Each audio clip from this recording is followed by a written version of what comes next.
fellow members of the General Assembly, and our distinguished guests. It is an honor to be here before you today. And please, let me pause for a moment and give tribute to my Lord and Savior Jesus Christ first, who without doubt has granted me the opportunity to stand here now, and to him I say thank you. I'm also tremendously blessed, though, to have my beautiful wife, Mindy, and our beautiful children here, Emma, Dorothy, and although Johnny couldn't be here, he was one, so we thought it may not work out for him to be here today. He is at home with the grandparents today. But it's thanks to them, my parents, my sister, my family, and special friends, their support has allowed me to make this journey over the past 4 years, and to them, I say thank you.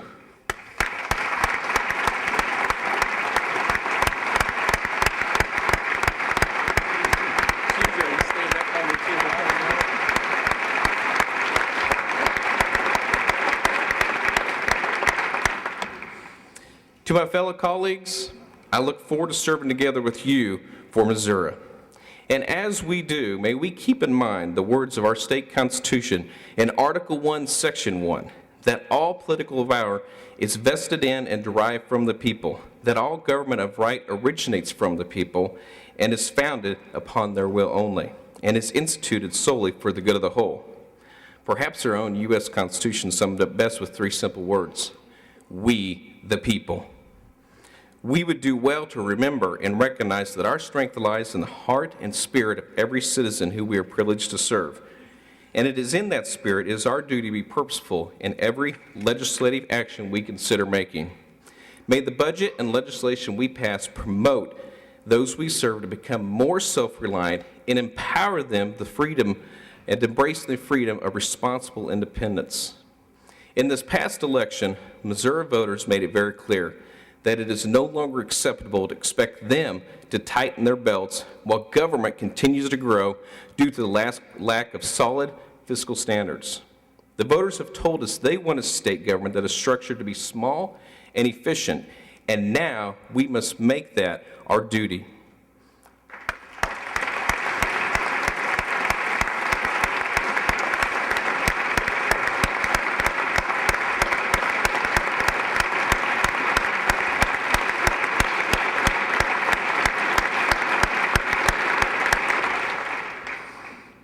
As politicians, it is time for us to admit that we cannot solve every problem. We must first be careful to question well-intentioned programs or laws that fail to create solutions and often create more problems. So let me paraphrase an old proverb for you to make my point. Give a man a fish and you feed him for a day. Get the government out of the way so he can catch his own fish and you'll feed himself for a lifetime.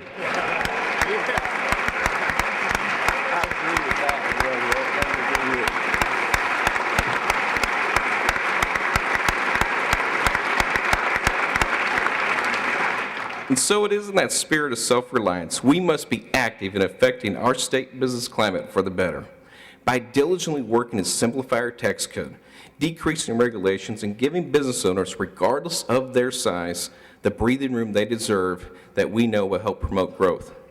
Any increase in taxes or regulations, whether state or federal, could be the final straw that breaks the camel's back, forcing them to decrease their workforce or worse, closing their doors.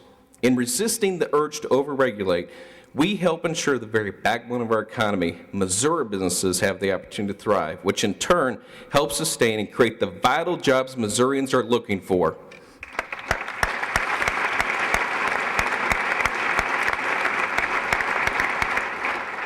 And it is in that spirit of equal opportunity, we must also embrace the goal of a second-to-none public education system. I encourage all of us to keep in mind that our children will be better served when parents and local school boards have the freedom to determine how to best reach academic success without the concern of bureaucratic red tape and one-size-fits-all policies. Our children deserve the best, and that is why I ask for a renewed sense of cooperation that allows us to debate the issues without being swept up in the gridlock of self-interest. And I was encouraged recently on a personal note by a meeting that some of my fellow legislators from Southwest Missouri had with superintendents, where we had an open and frank conversation that I am eager to continue as we work together to improve the partnership with our local schools and ensure our children have the very best education that they deserve.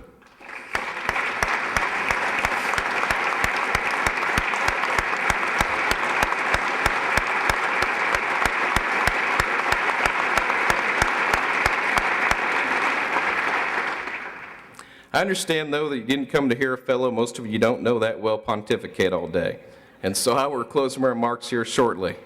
But I would be remiss if I did not also affirm our sacred duty as a state to protect the vulnerable and indefensible. I will never apologize for the duty we have as a state to protect those who cannot protect themselves, whether born or unborn. For too long, abused children have taken a backseat to politics and bureaucratic rules. We cannot continue to ignore a failing system while many little ones have lost their lives or have endured life-altering injuries. It is time that we commit ourselves to their protection and make no apologies for doing so. And in that light, I call on Governor Nixon to work with us over the next 2 years to ensure we help the least of these, since their very life depends on it.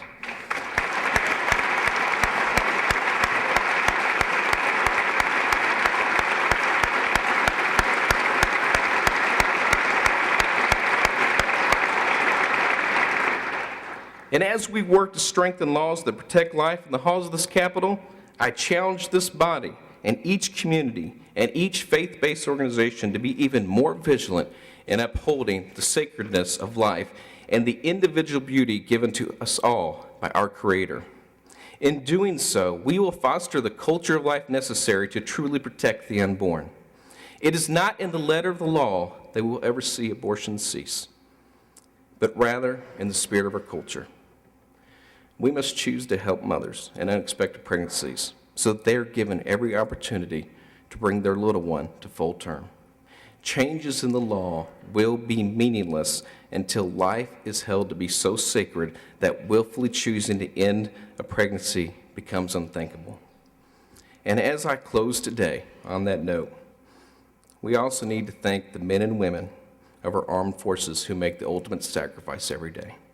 Members of the Missouri National Guard, our nation's armed services, our law enforcement emergency response teams that work to protect our communities and the freedoms we enjoy. It is the freedom fought for since our nation's founders declared, "We the people." And it is in that spirit I say, may God bless you and yours, our great state, and this great nation we call home. Thank you.